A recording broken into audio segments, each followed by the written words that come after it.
வணக்கம். மனம் கவர்ந்த பங்குச்சந்தை அப்படிங்கிற அந்த தொடரில் வார இறுதி நாட்களில் கமாடிட்டிஸில் கோல்டு, சில்வர் மற்றும் க்ரூட் ஆயில், அதே மாதிரி பங்குச்சந்தையில் நிஃப்டி மற்றும் அதனுடைய செக்டார்ஸுகளை பற்றி நம்ம பார்த்துட்டு வரோம். இந்த வாரம் எப்படி செயல்பட்டிருக்கு, அடுத்த வாரம் எப்படி செயல்பட வாய்ப்புகள் இருக்குது அப்படிங்கிறத நம்ம தொடர்ந்து பார்த்துக்கிட்டு வரோம். இந்த வாரம் அதை பார்ப்பதற்கு முன்னாடி புதிதாக இணைந்துள்ள அத்தனை நல்ல உள்ளங்களுக்கும் என்னுடைய மனமார்ந்த நன்றிகள். உங்களுடைய லைக்ஸ், கமெண்ட்ஸ் மற்றும் சப்ஸ்கிரிப்ஷன் மூலமா நீங்கள் கொடுத்துட்டு வரக்கூடிய ஆதரவுக்கு மிக்க நன்றி. இந்த வாரம் வழக்கம் போலவே கமாடிட்டிஸ்லேருந்தே ஆரம்பித்து பார்க்கலாம். அதில் முதல்ல கோல்டு. இந்த வாரம் இரவு 10 மணி நெருக்கம் வெள்ளிக்கிழமை அன்னைக்கு நைட்டில் $2414 இப்போ ட்ரேடிங் போய்கிட்டு இருக்கு. நம்ம எதிர்பார்த்தது போல் கொஞ்சம் கொஞ்சமாக அது முன்னேறி அந்த $2425 நேற்று எட்டி பிடிச்சிருக்கு. ஆனால் இன்றைக்கி அந்த அளவுக்கு ஒரு பெரிய மாற்றங்கள் அப்படிங்கிறது நேற்றைய ஏற்றத்துக்கு ஏற்றார் போல் இல்லை.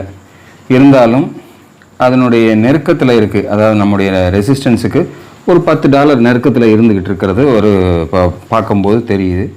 இருந்தாலும் கூட இந்த $2425 சரிவர ஸ்ட்ராங்காக கிராஸ் பண்ணி க்ளோசிங் போச்சுன்னா மட்டும்தான் அடுத்த கட்டமாக நம்முடைய நெக்ஸ்ட் ரெசிஸ்டன்ஸாக இருக்கக்கூடிய $2600 அப்படிங்கிற அளவுக்கு கோல்டு போகிறதுக்கு வாய்ப்பை தரும் அப்படிங்கிறது இப்போ இருக்கக்கூடிய நிலை. இல்லை இந்த $2425 மீண்டும் ஒரு ரெசிஸ்டன்ஸாக எடுத்துக்கிட்டு மீண்டும் கீழே திரும்பி வரும்போது அந்த 2300ம் 2255ம் ஸ்ட்ராங் சப்போர்ட்ஸாக நமக்கு இதில் ஒர்க் அவுட் ஆகும். இதில் என்ன இப்போ இருக்குது அப்படின்னும் போது பார்க்கும்போது $2300 பல முறை தடுத்து நிறுத்தி அந்த $2255 நெருங்காமலே மேலே கொண்டு போயிருக்காங்க. இப்போ கிட்டத்தட்ட ஒரு மாலையை போட்ட மாதிரி தான் இருக்குது. இன்னும் ஒரு இறக்கம் திரும்பி போகுதா, இல்லை இதே இடத்துலேருந்து இது மேல் நோக்கி செல்றதுக்கு தன்னை தயார்படுத்திக்குதா அப்படிங்கிறத நம்ம கோல்டை பொறுத்தளவில் பார்க்கணும். எப்படி பார்த்தாலும் சரி, கோல்டினுடைய ஏற்றமை தடுக்கிறதுக்கு இப்போதைக்கு ஒன்றும் வழி இல்லை. தொடர்ந்து அது மேலே ஏறுவதற்கான வாய்ப்புகள் தான் இருந்துகிட்ருக்கு. ஸோ ஒரு லாங் டேர்ம் பர்பஸாக வைக்கணும் அப்படின்னு நினைக்கிறவங்க ஒன்றும் பதட்டம் இல்லாமல் பார்த்துக்கிட்டு இருக்கலாம். இன்னும் மேல் கொண்டு ஏறுவதற்கான வாய்ப்புகள் இருக்கும் அப்படிங்கிற மாதிரி தான் என்னுடைய நோக்கம். ஒருவேளை அது இறங்கி கீழே வரும்போது அதை ஒரு நல்ல ஆப்பர்ச்சுனிட்டியாக, நம்ம மிஸ் பண்ண ஒரு ஆப்பர்ச்சுனிட்டியை திருப்பி நம்ம பிடிச்ச மாதிரி நினச்சி வாங்கிறதுக்கு நம்மளை தயார்படுத்திக்கலாமே ஒழிய, ஏறும்போது அதை கண்டு நம்ம ஒன்றும் பதட்டப்படாமல் வெயிட் பண்ணி அதில் ஒரு நல்ல லாபத்தை பார்க்குறது நல்லதுன்னு நான் நினைக்கிறேன். அடுத்து சில்வர் பார்ப்போம். சில்வர் அதுவும் ஒரு $31 நெருக்கத்தில் அது ட்ரேடிங் நடந்துக்கிட்டு இருக்கு. 32.10ங்கிறத நம்ம கொடுத்துருக்கோம். இன்னும் ஒரு $1 மேலே ஏறி போகிறதுக்கு அதுவும் தயங்கி நின்றுக்கிட்டு இருக்கிறத நம்ம பார்க்க முடியுது.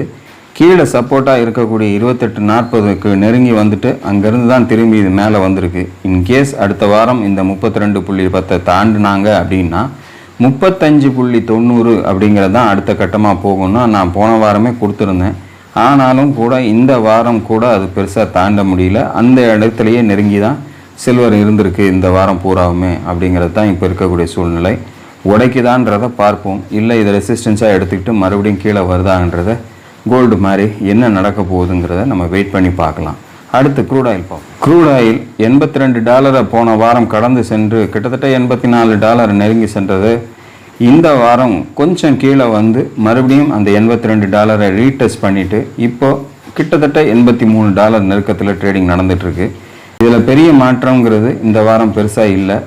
ஒருவேளை அடுத்து வரக்கூடிய வாரங்களில் அது வேகமாக மேலே செல்லக்கூடிய வாய்ப்பு ஏற்பட்டால் 88 அப்படிங்கிறது ஒரு நல்ல ரெசிஸ்டன்ஸாக இருக்கும். 82 ஒரு முக்கியமான சப்போர்ட்டாக இந்த பர்டிகுலர் க்ரூட் ஆயிலுக்கு இருக்கும் அப்படிங்கிறத மனசில் வச்சுக்கிட்டு உங்களுடைய கவனத்தை அதை செலுத்துங்க.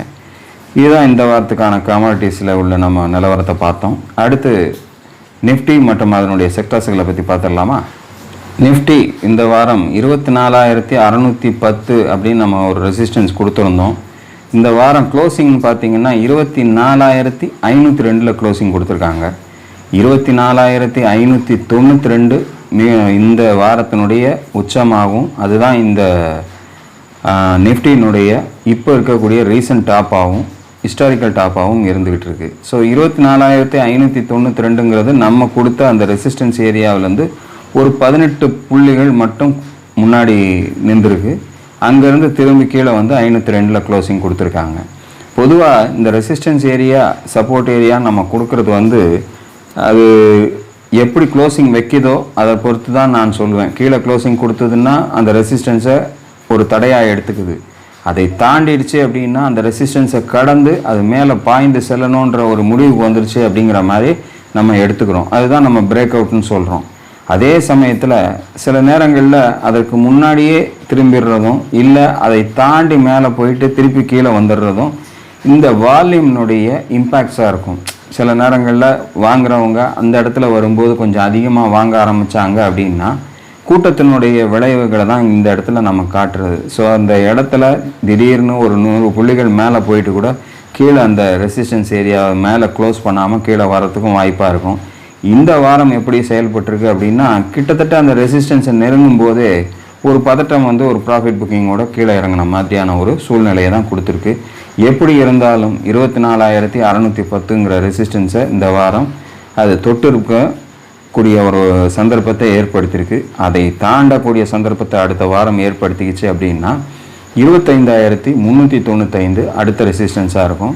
என்ன செய்யுது அப்படிங்கிறத வரக்கூடிய வாரத்தில் வெயிட் பண்ணி பார்க்கலாம். அடுத்து செக்டார்ஸுகளை பார்க்கலாமா? செக்டார்ஸுகளில் நம்ம வழக்கமாக முதல்ல பார்க்குறது பேங்க் நிஃப்டி. இந்த வாரம் 52,278 க்ளோசிங் கொடுத்துருக்காங்க. இன்றைக்கி கூட ஒரு சின்ன முயற்சியாக 52,794 வரைக்கும் போயிருக்கு. இருந்தாலும் அங்கே சஸ்டெயின் ஆகாமல் கிட்டத்தட்ட ஒரு 500 புள்ளிகள் கரைந்தே கீழே வந்து க்ளோசிங் கொடுத்துருக்காங்க. எப்படி பார்த்தாலும் 51,850க்கு மேலே தான் இந்த வாரமும் சஸ்டெயின் ஆகிருக்கு. 54,360 அப்படிங்கிற ரெசிஸ்டன்ஸை நோக்கி மீண்டும் பாயறதுக்கு தன்னை தயார்படுத்திக்குமா அப்படிங்கிறத அடுத்த வாரம் நிஃப்டி பேங்க்கில் வெயிட் பண்ணி பார்க்கலாம். எந்த சைடு தன்னை மாற்றி நகர்த்தி செல்லணும்னு நினைக்குதோ அந்த பக்கம் நம்ம உஷாராக இருந்து நம்மளுடைய பொசிஷன்ஸை மெயின்டைன் பண்ணணும் அப்படிங்கிறது தான் இப்போ இருக்கக்கூடிய சூழ்நிலை. அடுத்த செக்டார் பார்க்கலாம். நிஃப்டி ஃபின் சர்வீஸ் இந்த வாரம் கிட்டத்தட்ட தன்னை செயல்படுத்திக்காமலே இருந்துக்கிட்டு இருக்கு. 23,604 க்ளோசிங் கொடுத்துருக்கு. ஒரு பெரிய மூவ்மெண்ட் அப்படிங்கிறது இந்த பர்டிகுலர் செக்டாரில் இல்லாமல் இருக்கிறத நம்ம பார்க்கும்போது தெரியுது. ஸோ வெயிட் பண்ணி பார்ப்போம் அடுத்த வாரம் அதற்கான சந்தர்ப்பத்தை அதை ஏற்படுத்திக்கிட்டு தன்னை தயார்படுத்துதான்ட்டு. அடுத்த செக்டார் நிஃப்டி ஐடி. இந்த வாரத்தினுடைய பங்குச்சந்தை ஏற்றத்துக்கு ஒரு நாயகனாக இருக்கக்கூடிய ஒரு செக்டாராக இதை பார்க்கலாம். 39,000 அப்படிங்கிற ஒரு புதிய உச்சத்துக்கு போய் இது க்ளோஸ் ஆகிருக்கிறத நம்ம பார்க்க முடியுது. இது வரைக்கும் ரீசெண்ட் டேஸில் அந்த மாதிரியான ஒரு ஹைட் இது வரைக்கும் டச் பண்ணலை. இப்போ ரீசெண்டாக போய் இந்த லெவலை கிராஸ் பண்ணியிருக்கு. 38,840 தொடுமா அப்படின்னு எதிர்பார்த்துட்டு இருந்த இந்த பர்டிகுலர் செக்டார் 39,000 தாண்டி போய் க்ளோசிங் கொடுத்துருக்கு. ஸோ அடுத்த வாரம் நமக்கு அடுத்த மூவ்ஸ் எடுக்கக்கூடிய வாய்ப்புகள் எடுத்தால் 40,750 அப்படிங்கிறது அடுத்த ரெசிஸ்டன்ஸாக அதனுடைய தன்மையில் இருக்குது. ஒரு வேளை ஒரு ஸ்ட்ராங் மூவ் கொடுக்கும்போது அந்த லெவலை நோக்கி அடுத்து செல்வதற்கு நிஃப்டி ஐடி தன்னை தயார்படுத்திக்கிட்டு இருக்கு. 38,740 ஒரு முக்கியமான சப்போர்ட்டாக இப்போ மாறி நிற்கிறத நம்ம பார்க்குறோம். அடுத்த செக்டர் நிஃப்டி பார்மா. 20,760 அப்படிங்கிற அந்த லெவலை நேற்று போய் தாண்டுற மாதிரி தாண்டிட்டு மறுபடியும் கொண்டு வந்து அந்த லெவலுக்கு மேலே போக மாட்டேன்னு கீழே கொண்டு வந்திருக்காங்க. 20,612 அப்படிங்கிறது இந்த வாரத்தினுடைய க்ளோசிங்காக முடிஞ்சிருக்கு. ஸோ கீழே 20,470 மேலே 20,760க்கும் நடுவில் இந்த வாரம் தன்னை செயல்படுத்திக்கிட்டு நடுவில் நிறுத்தியிருக்கு. ஒரு வேளை அடுத்த வாரம் 20,760 கடக்கக்கூடிய வாய்ப்பு ஏற்பட்டுச்சு அப்படின்னா 21,240 நோக்கி போகலாம். 20,470 கட் பண்ணி கீழே வரும்போது கொஞ்சம் பார்மா செக்டாரில் கவனமாக இருக்கிறது நல்லது அப்படிங்கிற மாதிரி இப்போ இருக்கிற சூழ்நிலை நமக்கு உணர்த்துது. வரக்கூடிய வாரத்தில் பார்மா செக்டார் என்ன செய்யுதுங்கிறத வெயிட் பண்ணி பார்க்கலாம். அடுத்த செக்டார் நிஃப்டி எஃப்எம்சிஜி.